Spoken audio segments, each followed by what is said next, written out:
nakikinabangan. Saan ka man. Sa buong kapuluan. Mapapangon sa bagong sigla. Kababayan. Kasama ang social media. Powered broadcaster ng bagong mamamayan. Tapat sa pag-uulat. Ito po ang Presidential Broadcast Service sa Metro Manila. Radyo Pilipinas 1, 738 AM. Oras po sa buong Pilipinas, kasama ang Mindanao, 6 na minuto makalipas ang alas 3 ng hapon.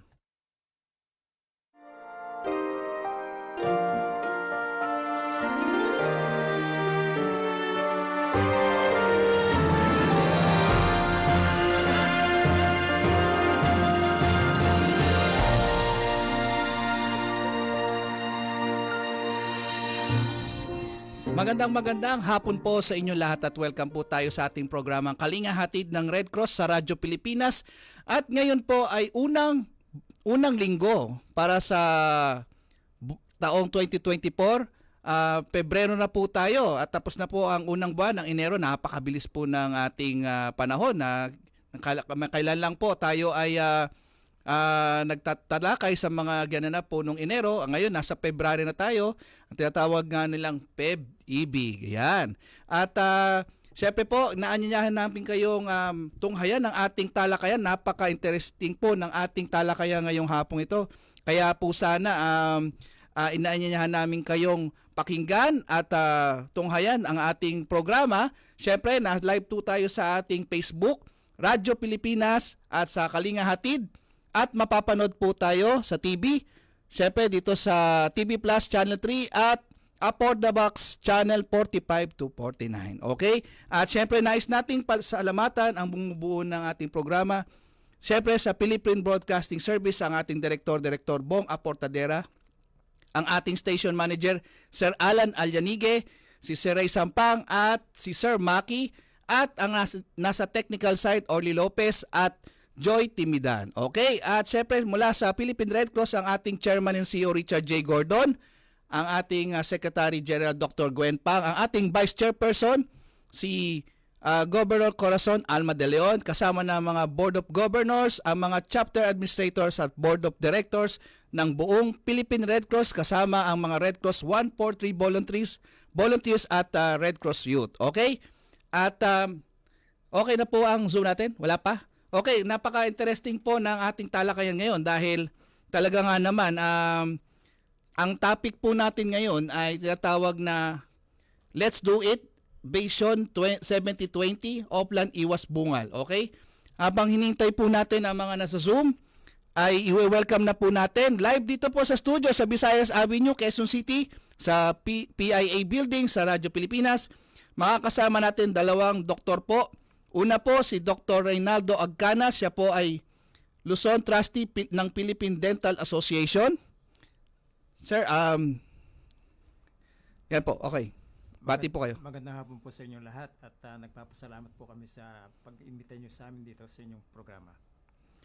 At kasama rin po niya si Dr. Marie Jennifer Yalong, siya po ang Vice President ng North 4 Luzon ng Philippine Dental Association.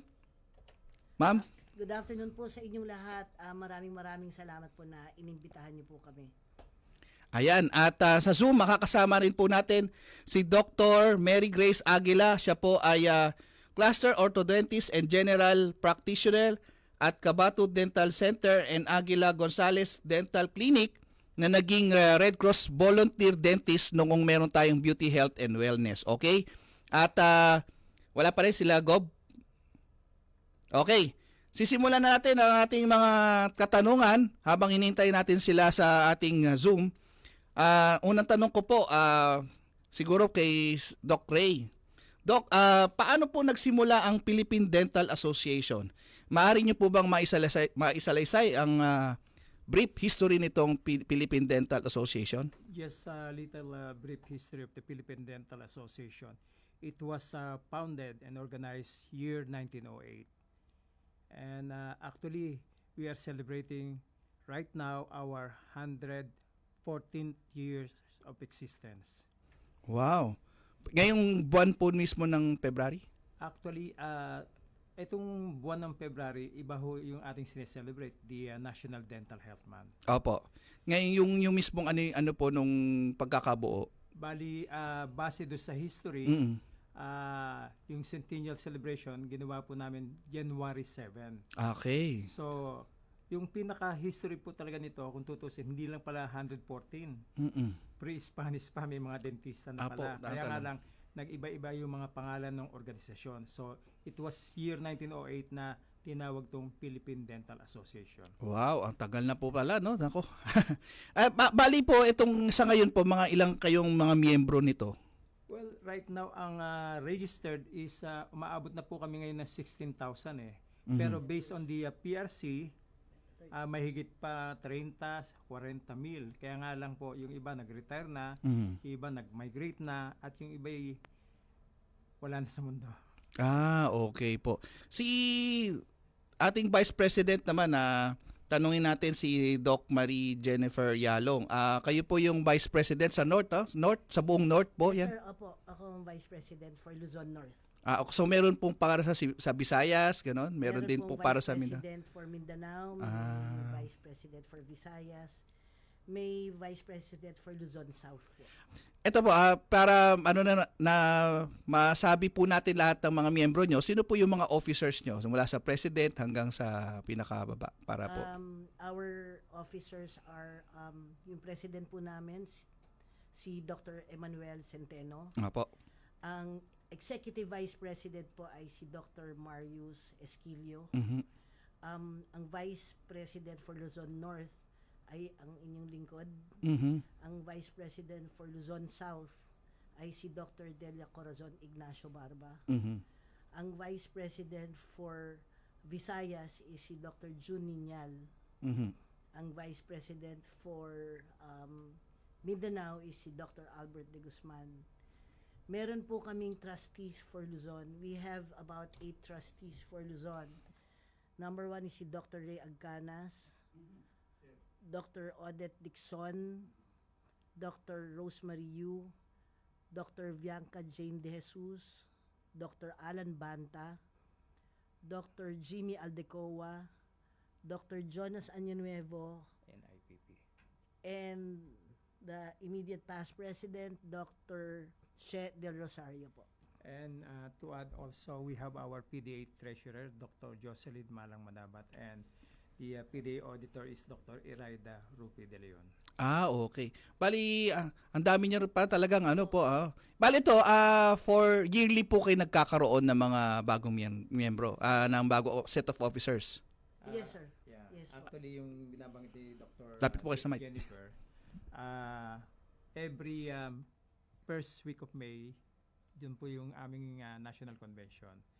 Yung ika-third day, yung pinaka-election ng national officers. Opo. Ako, lubos po ako nagpapasalamat sa Philippine Dental Association dahil syempre, taon-taon lagi po namin kayong katuwang dito sa aming programa, ang Kalinga Hatid ng Red Cross, upang magbigay po tayo ng mga informasyon tukol po sa pangangalaga sa ngipin. At syempre, marami na kaming nakausap na iba-ibang mga dentista mula sa Philippine Dental Association.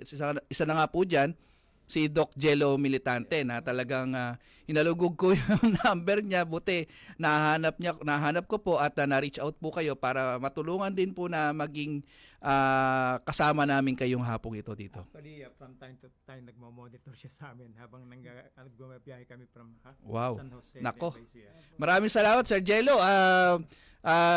Shout out sa iyo, Sir Jello, Doc Angelo Militante. Talagang hindi mo kami pinabayaan na talagang sinamahan nyo kami dito. At syempre sa inyong presidente po. At sige, pupunta na po tayo dito sa ating topic na yung ating Oplan Iwas Bungal. Ito daw po yung tema ng Philippine Dental Association ngayong Dental Health Month. Base po yan sa DOH na kanilang binigay. Ngayon, bakit ito po kaya naging tema ngayong buwan? Ano pong sa tingin nyo? Ngayon po, ang Philippine Dental Association is celebrating po ang 20th anniversary po ng National Dental Health Month. Ito po ay pinatupad nung panahon ni former President Gloria Macapagal Arroyo noong 2004 ang Oplan Sagip Bungal po ay sumasangguni po sa iba-ibang proyekto to ng PDA upang pangalagaan ng ngipin ng tao simula pagkabata pa lang po or minsan nasa sinapupunan pa lang hanggang sa kanilang paglaki. Yep. Okay. At sandali lang po magkakaroon muna tayo ng maikling commercial break para makasama po natin yung mga sa Zoom. At Sir Oli, mag-commercial muna tayo habang tumatawag sa akin si Gob Cora. Okay, magbabalik po tayo Good news para sa ating mga senior citizens na benepisyaryo ng DSWD Social Pension. Finally, ay funded na po yung increase para doon sa ating Senior Citizens Welfare Act. Ito yung ating para sa mga indigent natin, yung mga social pensioners. Ito ang ibinalita ni DSWD spokesperson Asek Romel Lopez kung saan 4 million indigent pensioners ang entitled dito. From 500 pesos ngayong taon po, fiscal year, ay nag-increase na ito sa 1,000 pesos. So sila po yung makakatanggap nito. Semestral po ito, 2 bigayan po ito sa loob ng isang taon. So makatatanggap po sila ng 6,000 piso sa unang SEM and then another 6,000 doon sa pangalawang SEM. Para sa iba pang mga balita at impormasyon, manatiling nakatutok. Tapat sa pag-uulat, Radyo Pilipinas. Dengue na mula sa kagat ng lamok ay ating maiiwasan kung 4S ay ating isasagawa at pakikinggan. Search and destroy. I-destroy natin yung mga maaring pamahayan ng lamok sa pamamagitan ng pagtaob sa mga kagamitang maaring pag-ipunan ng tubig at pag-intlugan ng lamok. Self-protection. Ito ay sa pamamagitan ng pagsuot ng damit na may mahabang manggas o pantalon o maaring paggamit po ng insect repellent. Seek early consultation. Unang simptomas pa lang katulad ng pananakit ng tiyan, tuloy-tuloy na pagsusuka, pagdurugo ng gilagid o ilong, pagkapagod o pagkabalisa, dapat po kumonsulta na tayo sa pinakamalapit na health center at doktor. Support fogging and spraying. Sa mga lugar lamang na may pagtaas ng kaso ng dengue. Tayo ang simula. Ugaliing maging malinis sa katawan at malinis sa kapaligiran. Siguradong hindi lamang dengue fever ang maiiwasan. Isang paalala mula sa Radyo Pilipinas. Ngayong panahon ng El Nino, narito ang ilan sa maaari nating gawin para makapagtipid ng tubig. Laging siguruhing sarado at walang tulo ang mga gripo kapag hindi ginagamit.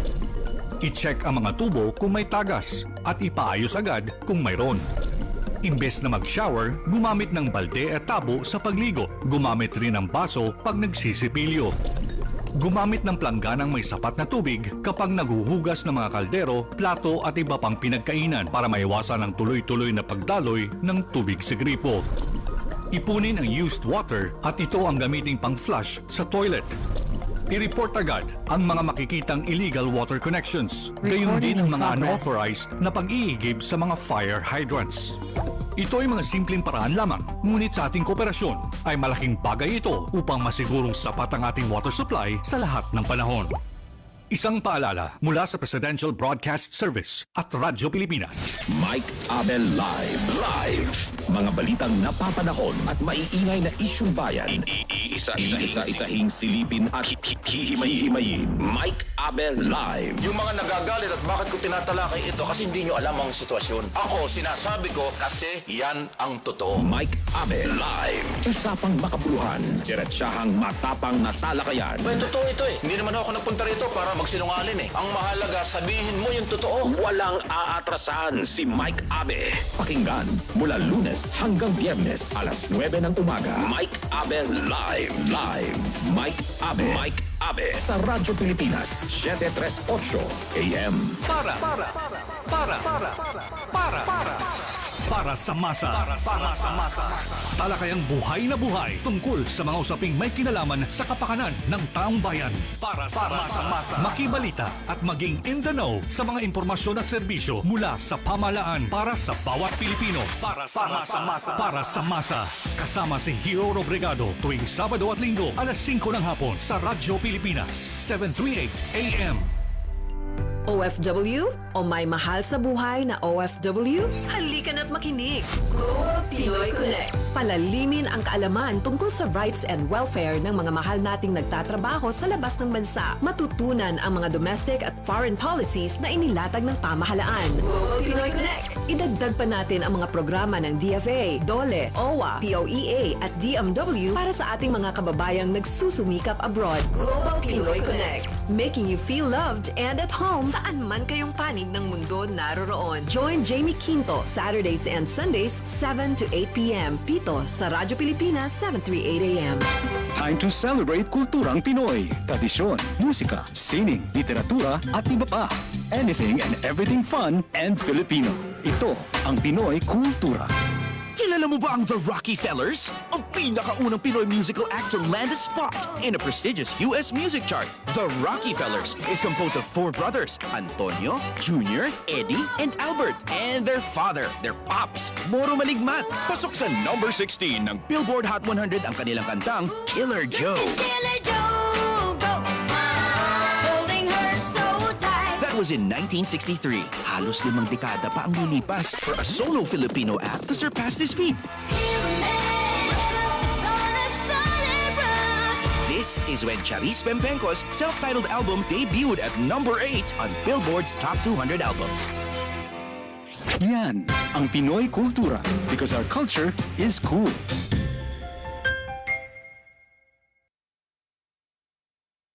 Ng Red Cross sa Radyo Pilipinas at kasama na po natin via Zoom ang ating butihing Governor Jay Halandoni from nasa Bacolod ka na po ulit, Gob. Yes, andito na, balik na Bacolod.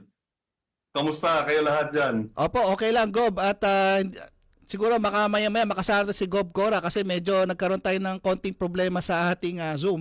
Pero anyway, kasama po natin dito sa studio, Gob Jay, ang ating dalawang dentista. Isa po si Dr.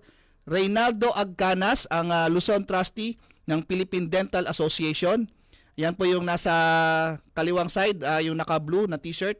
And then Dr. Marie Jennifer Yalong, siya po yung Vice President ng Luzon North ng Philippine Dental Association. At kasama rin po na nasa Zoom, isang dentista rin, Gob J, si Dr. Marie Grace Aguila. Isa po siyang cluster orthodontist and general practitioner at Cabatu Dental Center and Aguila Gonzales Dental Clinic. Naging ano po siya, Red Cross volunteer natin, Gob J, nung nagkaroon tayo ng isang beauty, health and wellness program. Ayan, batiin mo sila, Gob J. Wow, good morning. Good afternoon sa inyo mga dentista natin. Good afternoon. Alam niyo po, when I was in government dati, mayroon tayong mga medical missions at saka prominent lagi yung dental section. Ang dami ng pasyente natin. So let's talk about that later on. Anyway, welcome to the show. Good afternoon to you guys. Any opening message galing sa natin, mga guests natin? Sir Edison? Actually, first na po sila. Nag-first statement na po sila, Gob. At nandito na po tayo sa kanilang pinag-uusapan natin kasi yung tema ng topic natin yung Let's Do It Vision 7020 Oplan Iwas Bungal. So, pag-uusapan natin yung mga sanhi o dahilan bakit nagiging bungal yung mga kababayan natin. At siguro, umpisahan natin yan kay Doc Ray. Yes, actually, banggitin ko muna yung pinaka-tema ng ating National Dental Health Month, no? Celebrating decades of healthy smile. So, ibig sabihin, ang Philippine Dental Association is making noise through oral health awareness education. Yan po ay ginagawa ng mga different chapters and affiliates plus yung mga officers ng Philippine Dental Association. Napakarami pong mga gampanin para sa mga bawat miyembro ng Philippine Dental Association. Bukod doon, yung mga tulong po ng mga individual dentists, mga government dentists. Jen? Aside from that, we also practice po yung directive nga po ng yung proclamation number 599 with series of 2004, which is the celebration of the National Dental Health Month. every month of February po. Yung 70-20 po ng DOH, yun po yung sinasabi na pag 70 years old na po tayo, ang isang tao or ang isang individual, they should have at least 20 teeth remaining po sa mga bibig nila. Yun po ang 70-20. Gob, ano po masasabi niya? Rinig niyo po? Hindi. Parang tatawa ko dyan you have to have 20 teeth. Pero yun nga, sa alam natin, pag nag-medical mission tayo, kahit isang ipin na lang, nagpapatanggal pa rin, di ba? Yung mga dentist natin, when we do medical missions, ang daming ganyan. So, first of all, yung question ko, what is, forgive the pun, pero what is the root cause of yung mga dental diseases natin? Yun, siguro, is it hygiene? Is it nutrition? Is it yung environment? So, para at least alam ng mga, mga listeners natin. Simulan po natin dun sa tinatawag nating oral health education. Basically po, nagsisimula po yan sa ating tahanan Bukod doon sa mga tinuturo sa ating eskwelahan. And of course, bawat eskwelahan po, may mga school dentists. Kaya nga lang, with all due respect, yung mga ninuno natin, minsan yung mga magulang ginagawang rason para patahanin sa pag-iyak, dadaling kita sa dentista, bubunutan kita ng ngipin. So yung mga bata natatakot. So, bukod doon sa sinasabi nyo, Gob, talagang yung estado ng mga tao, yung kahirapan na tinatawag, lalo po doon sa mga far-flung areas, na hindi po ma-reach out minsan. At may maganda pong programa ang Philippine Dental Association at dudugtungan po ni Vice President Jen po yan.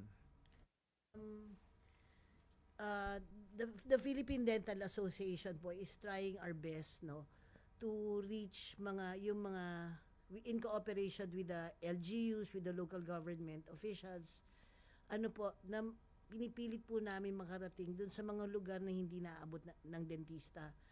And with coordination with our government dentist po, na members ng PDA, na tumutulong din po sa amin. Katulad ngayon, meron pong proyekto ang term ng presidente namin po ngayon, na si Dr. Manny Centeno, yung 1 million cepilyo project. Starting tomorrow po, there will be a simultaneous toothbrush drill all over the Philippines para po ma-educate yung mga bata na magsipilyo ng ipin nila. Sometimes it's just so sad na yung sa sobrang kahirapan po ng kapwa natin, instead of them buying a toothbrush, pambibili na lang po nila ng bigas yun. So, we're doing our best together with the government, mga taong katulad nyo rin, sir, na tumutulong din po sa mga kapuspalad nating mamamayan. Ganun din po ang PDA for us to be able to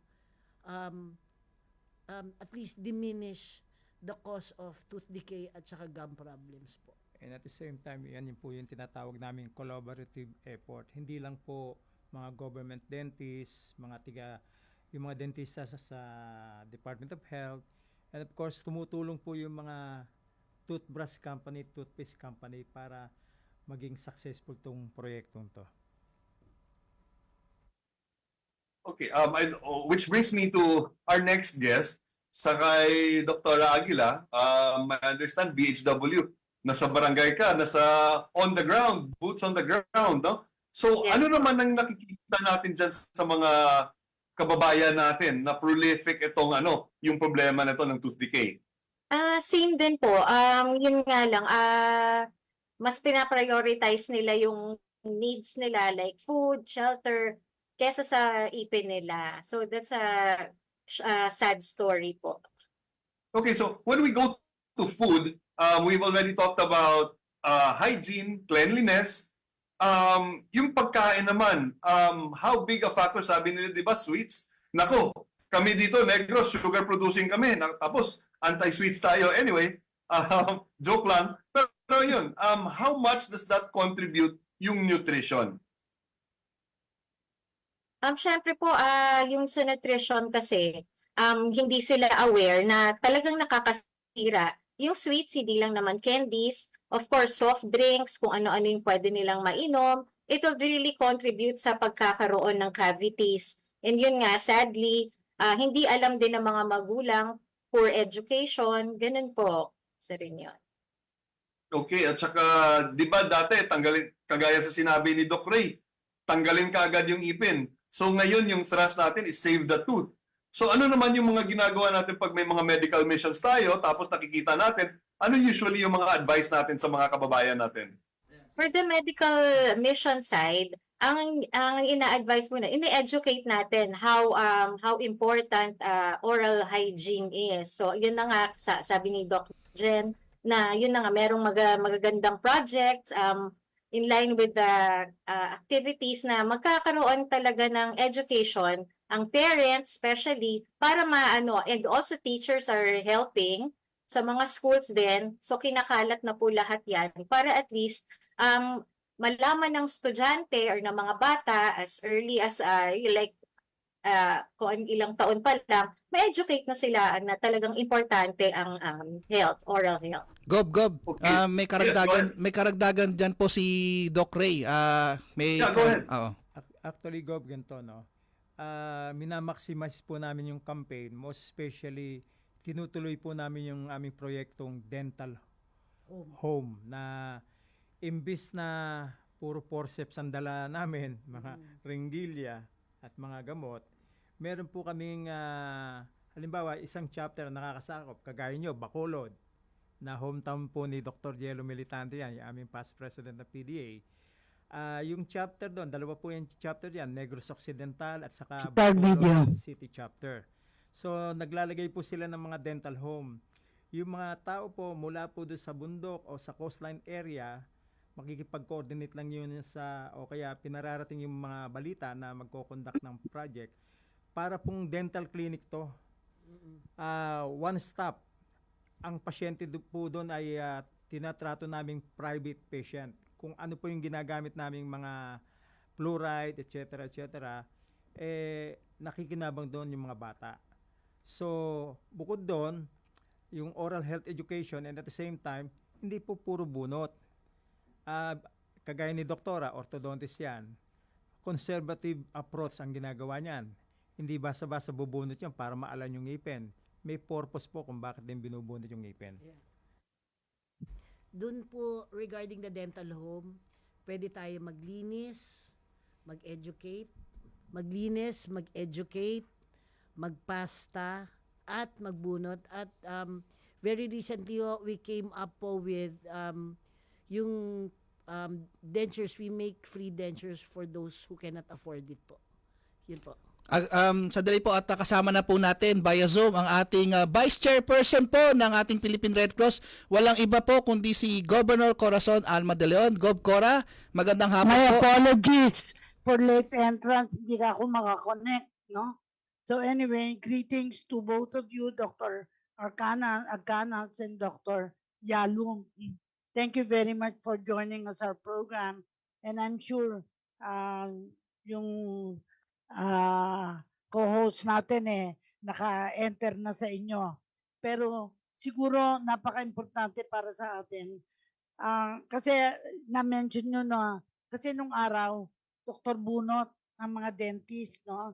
And I experienced that because I'm already old, lalo na pag nasa city, yung parang government, ang tingin masakit ang ipin, tatanggalin. But that has changed. I know that. People, you try to save.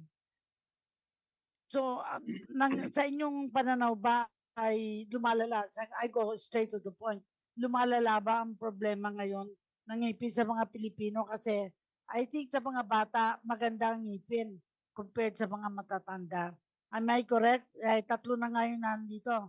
Pati si Dr. Marie Grace Arquilla, volunteer dentist namin ng Philippine Red Cross. Perhaps you can share kung ano ang development. Kasi na umiksi lang ang natin panahon, pero gusto natin magbigay ng mga tips para maging malusog ang ngipin. Go ahead, Dr. Doc Ray, si Arcañas, si Doc Dr. Ray. Mary, Ah. and of course, Dr. Actually, Mary ma'am, Grace. ito po magandang pangarap, most especially ng mga miyembro ng Philippine Dental Association at saka ang pinaka-hierarchy, no. Unti-unti po naman na naibsan o nababawasan yung ganung kataas na porsyento, yung yung incidence of dental caries. At ito po talagang dapat pagtulong-tulungan. At dahil modern na ngayon, medyo marami na yung curious, conscious, nagpapagamot at halos hindi na sila natatakot eh. Most especially yung mga treatment plan, management. Sabi ko nga kanina, with all due respect sa mga ninuno natin, minsan ginagamit yung mga dentista sa pananakot doon sa mga anak. So, Yes. ngayon naman po, nababawasan na po. And hopefully, maging yung pangarap maging maganda ang resulta. Well, we see that sa mga generation natin, ng mga pamangkin, mga apo, talagang magaganda ang ngipin. And that can be attributed to talagang caring for the teeth, no? Pero siguro si Dr. Mary, ano bang successful ba tayo in the outreach program ng Actually Philippine po, Dental? Go ahead. with PRC, concerning PRC po, no, I joined last October of your beauty and wellness program. So, kahit papaano po, yung mga volunteers natin, na-educate din sila during the consultation time, and meron din naman po tayo mga oral prophylaxis na binigay sa kanila. At least kasama na po sa routine nila, hindi lang po pagkukulay ng buhok at mga pang-beauty, ganun din na po, pang-smile na rin po. Gob, merong dagdag po si Vice President Ma'am Jen. Opo. Ngayon po, the DOH together with the PDA, sinusupport po namin yung mga projects ng DOH. Like, meron po tayong first 1,000 days from womb to tomb. Ibig sabihin po na we help the nourishment of these pregnant mothers. We teach them how to nourish themselves until they give birth, until the child is 3 years old po. Ngayon, ganun pa man po, we educate the parents. When the child gets to 3 years old, in the learning process po, tinuturuan na rin po yan, fino-fluoride na inaalagaan po. Para pag naging teenager po yan, maganda po ang mga ipin ng mga batang yan. Yeah. There are several projects that are given by the PDA and the DOH po na napakaganda. When we look at it 20 years from now, napakaganda po ng mga progress ng mga hygiene at saka ng ipin nitong mga batang ito. Well, of course, that's good news, no? Pero si Dr. Mary Grace, volunteer lang ng dentist. I don't want to say volunteer lang, pero you made a contribution sa Philippine Red Cross. Ang nakikita ko, dalawang klase. Grupo ng nasa gobyerno na nagpo-provide ng service, nasa private sector. Ako, I want to acknowledge my dentist, I.I. Santos. Malayo ang kanyang klinika pero talagang dinadayo, no? And therefore, ang nakakaroon ba ng pagbilis na pagkabunggal pa ng mga tao ngayon kumpara sa nagdaang taon? Obviously, hindi eh. We can answer that already. Magagaling na yung mga yun lang sa advertisement ng mga dental caries tsaka paggamit ng mga toothbrush at saka yung mga gamit na anyway, yung gamit sa pag-toothbrush, maganda na yung ginagawa ngayon. But still, I think it's the seniors na have already been damaged yung kanilang mga ngipin, di ba? Dr. Reynaldo Arcañas at saka Dr. Mary Yalong. Siguro si Jay makakadagdag ng ang problema sa probinsya, how many dentists are there? Kasi kung sa eskwela, okay lang. Mararating yung mga estudyante. But what about those mature people? Ang sa akin kasi, dahil I will say diabetic, lumuwag ang gums, and therefore teeth had to be removed, and so therefore I have kumbaga false teeth, 'di ba? So education pa rin even sa seniors kailangan. Ikaw Jay, Sir, anong Gov, nakikita kasi mo? ganito po. Gob, si Vice President may... Opo, there are several factors that, kunyari, let's say, people in the prime of their lives, meron pong several factors kung bakit nasisira ang ipin, lumuluwag ang ipin, nagkaka-gum disease. Minsan po, it comes with age, it comes with diet, it comes with lifestyle. And most of them comes with poor oral hygiene po. Ngayon po, with the help of the different government sectors,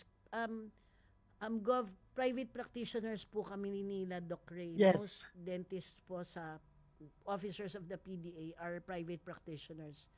Pero po, we coordinate with the local government officials, with the national government officials, and different local governments po, for us to be able to reach them, reach the mamamayans of the far-flung areas of the Philippines po.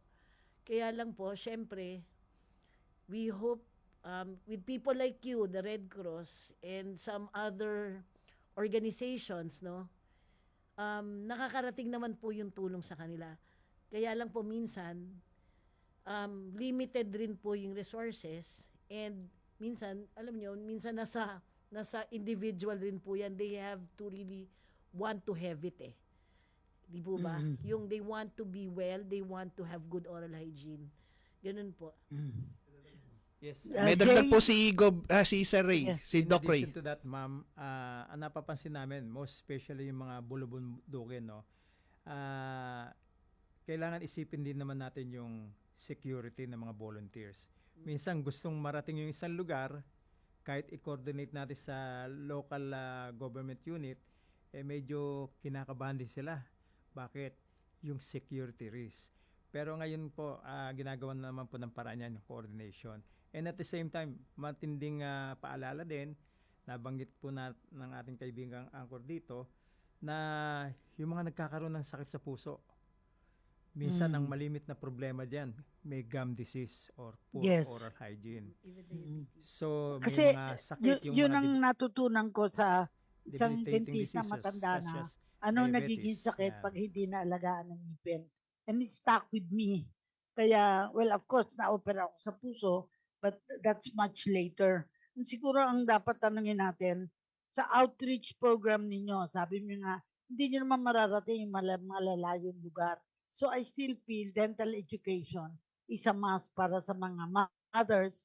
May mga bata silang na kailangang, ako nga, parang hindi na natin tinitingnan din yung sa good, yung bad breath.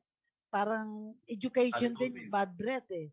Dahil nakita ko na, may ayos naman ng ngipin, pero bad breath naman ng kalaban dahil hindi rin na nalilinis. Ikaw, Jay, kasi mukhang bata ka pa eh, wala kang problema dito sa dental. Go ahead, Jay. I was going to ask you mga doctors natin. You're doing you're conducting dental health.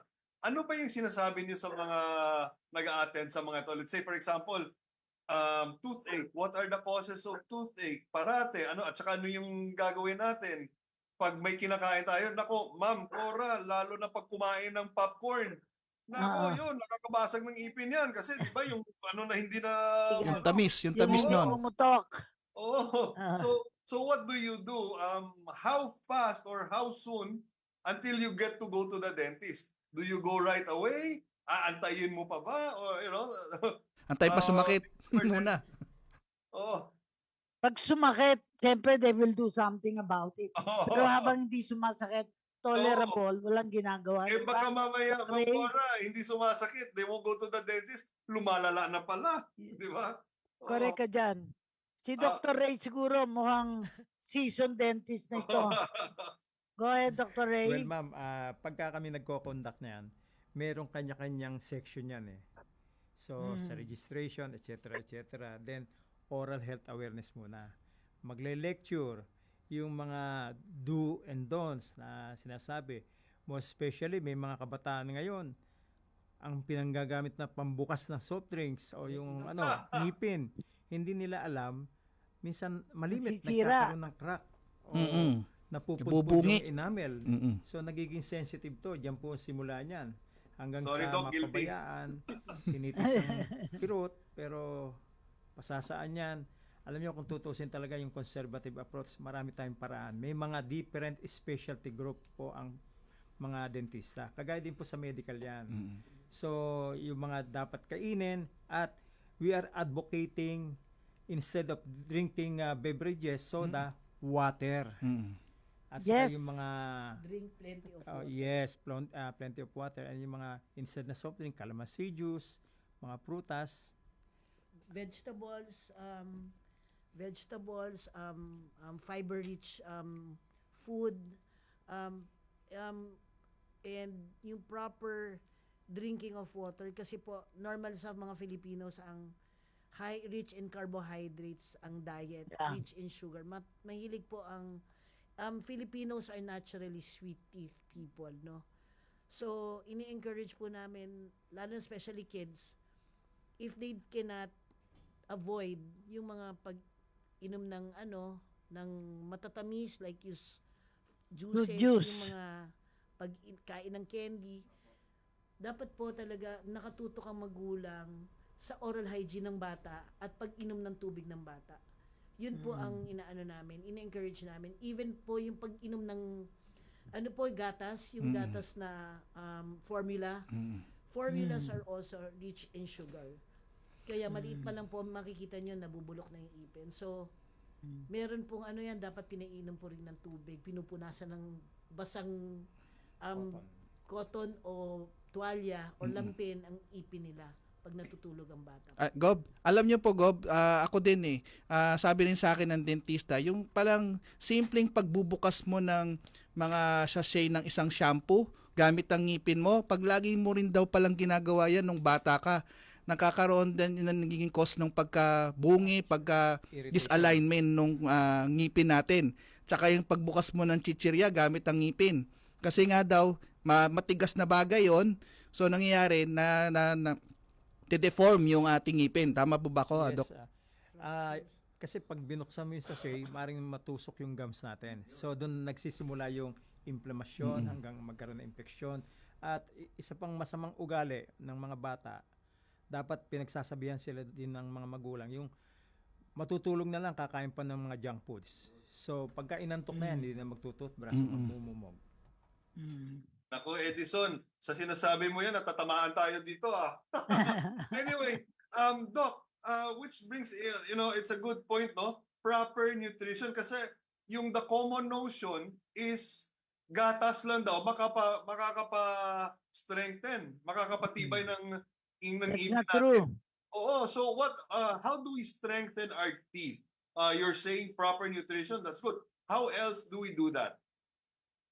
What are the Of other course, ways? Siguro kay proper nutrition. si Doc Mary. Teach our children to eat vegetables, green leafy vegetables, fruits give them fruits in replacement of their chocolates and their candies, no? Fresh fruit juices kasi that's rich in fiber. Not to mention fiber also, when we eat vegetables, the fibers of the vegetables also cleans our teeth, no? It makes our gum healthy.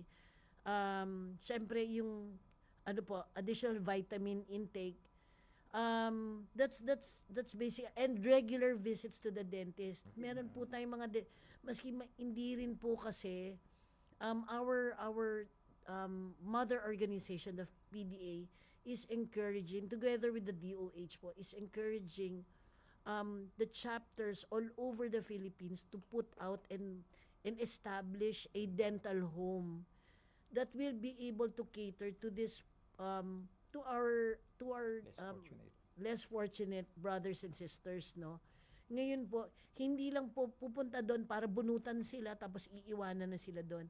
A dental home is a dental clinic that will take care of all their dental needs. Kung paano po yung sistema kung doon sa private practice, ganin din po, may pasta, may linis, may bunot, may pustiso po. And this is being, at the moment, as I speak, we dentists are developing that all over the Philippines po. Okay, Doc, ideally,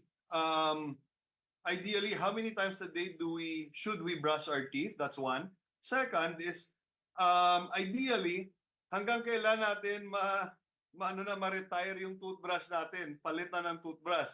Kasi minsan nakita mo naka-ano na, Busalsal. pa rin. Oo. Nakabuyang-yang na. Nakabuyang-yang na, ano pa rin, ginagamit pa rin. So, Doc? Actually, sabi nga nila, every after meal nagsisipilyo. 2 Yes. to 3 times a day.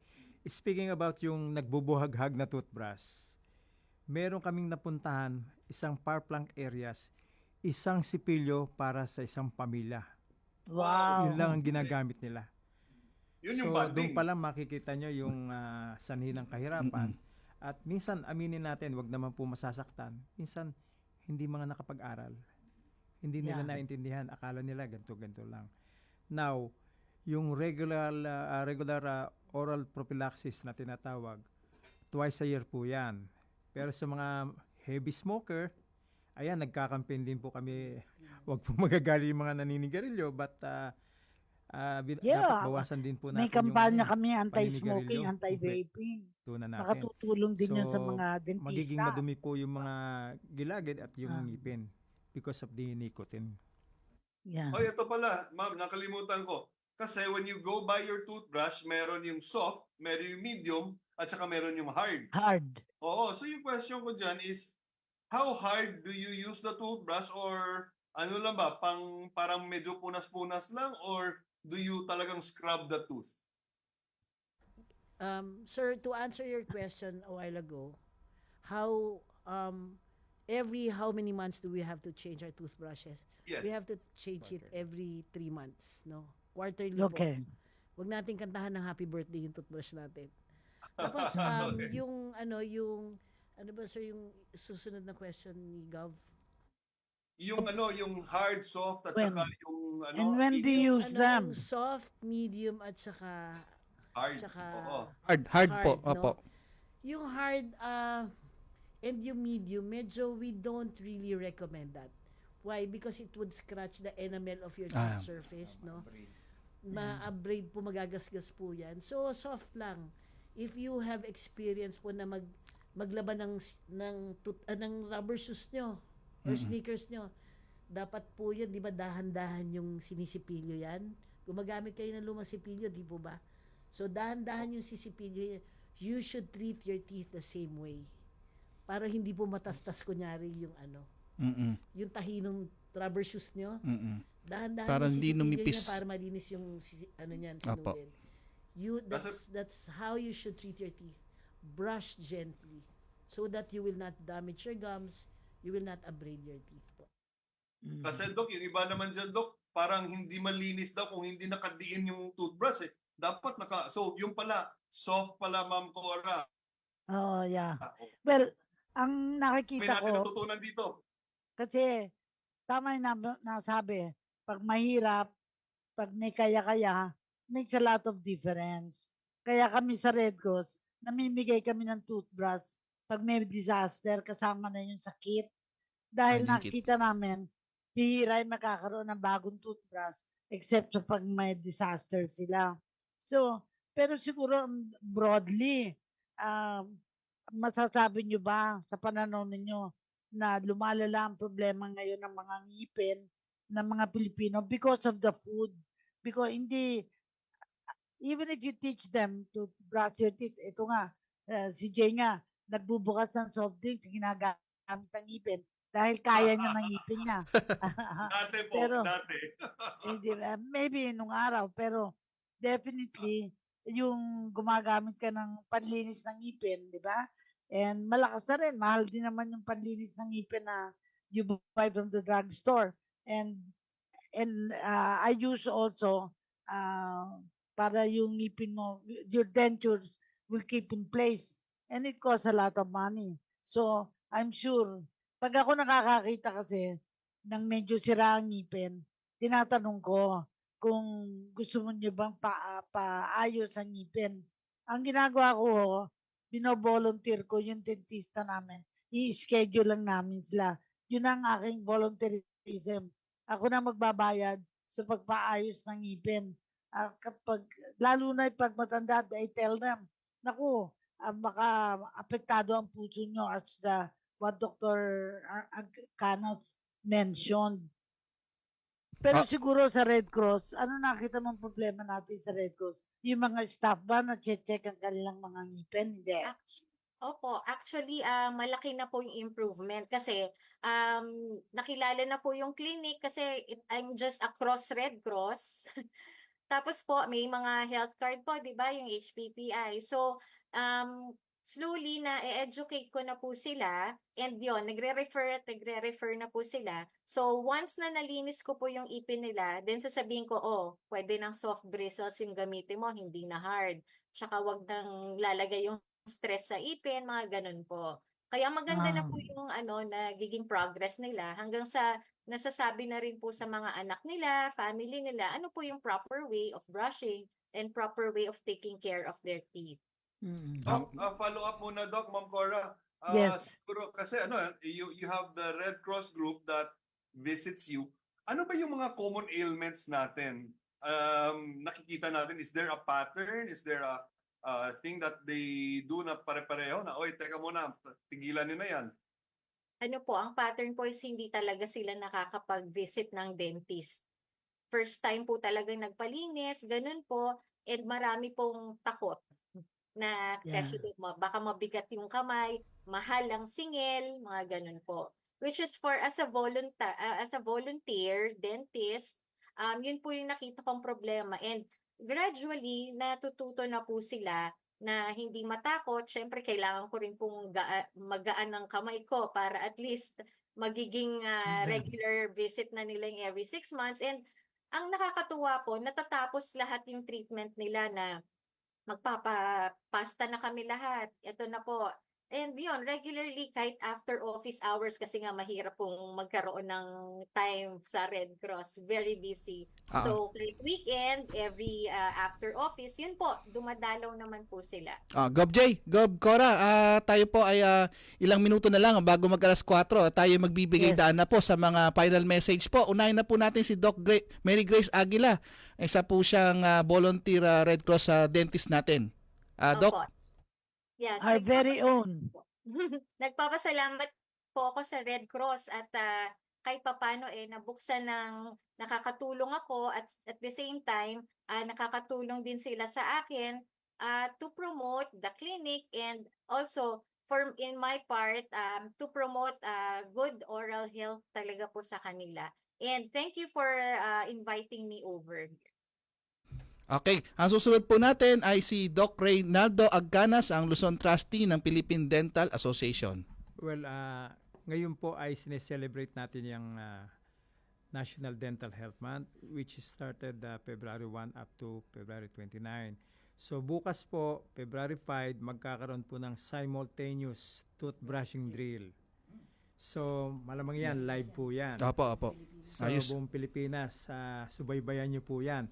At yung mga different chapters, may kanya-kanyang eskwela na hawak yan. Meron ding toothbrushing drill. At para sa mga magulang, bawat eskwelahan po may mga school dentist yan. Diyan po magpakonsulta. Malimit naman yan. Pagka hindi po kayang gawin doon sa eskwelahan, nire-repair po yan. So samantalahin natin yung pagkakataon, mga partners po yan. And at the same time, paalala po mga bata, ang mga dentista po ay mga kaibigan. Maraming po salamat. Okay, maraming salamat, Doc. Nice speech. Susunod naman po ay si Doc Marie Jennifer Yalong, ang Vice President for North Luzon. Again, maraming salamat po for having us here and inviting us, no. Ganito po, nasabi po ni Doc Ray tulad ng ibang dentista, no. Kami po nandito para tumulong at mag-educate, magbigay aral sa mga kapwa natin Pilipino. Meron lang po akong gustong ipaalala rin sa mga kababayan natin nakikinig. Na advocacy rin po ng Philippine Dental Association. wag na wag po kayong pupunta sa fake na dentista. Marami pong naglipana na peking dentista. Pumunta lang po fake. kayo sa mga lisensyadong dentista at sigurad katulad namin, sisiguraduhin namin pong aalagaan namin kayo. Maraming salamat po. Okay, tama-tama po yung inyong panawagan na Vice President Dr. Marie Jennifer Yalong. At yan po, si Gov J, anong pong final message nyo? Well, yung final message natin, Sir Edison, as usual, kulang na kulang yung oras natin. Kahit nasasabihin na yung mga dentista natin na they're celebrating Dental Month, pero it's an advocacy. It doesn't just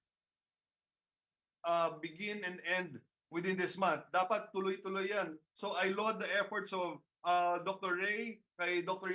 Ayalong and Dr. Aguila. I laud the efforts kasi we see that. I see that ever since we would do medical missions. Tamang-tama yon. Ako, Ma'am Cora, naabutan ko pa yung aparatos nila, nakakabit sa bisikleta. Yun, naabutan ko pa yan nung maliit pa ako. Ngayon, after na, hindi na masakit. So huwag kayong matakot. Punta kayo sa dentist natin. At saka yun nga, dapat maagapan na natin yung sakit natin ngayon na maaga pa lang kaysa lumala. Yun. So yun lang yung message natin sa ating mga tagapakinig dyan. Ma'am Cora, go ahead. Gov, your final message po. Yes. I honor the heroes na naging resource person natin. Talagang dapat may pagkakataon tayo na to do our share. Ako nga, yung check-up ng mga empleyado, check-up sa atin sa Red Cross and all the chapters should be done during this dental month. Parang ibig sabihin, pa-check up natin para malaman natin the extent to which para maiwasan ang tawag na dito pagkabungal. Kasi too late the hero na yun eh. Pag naging bungal na.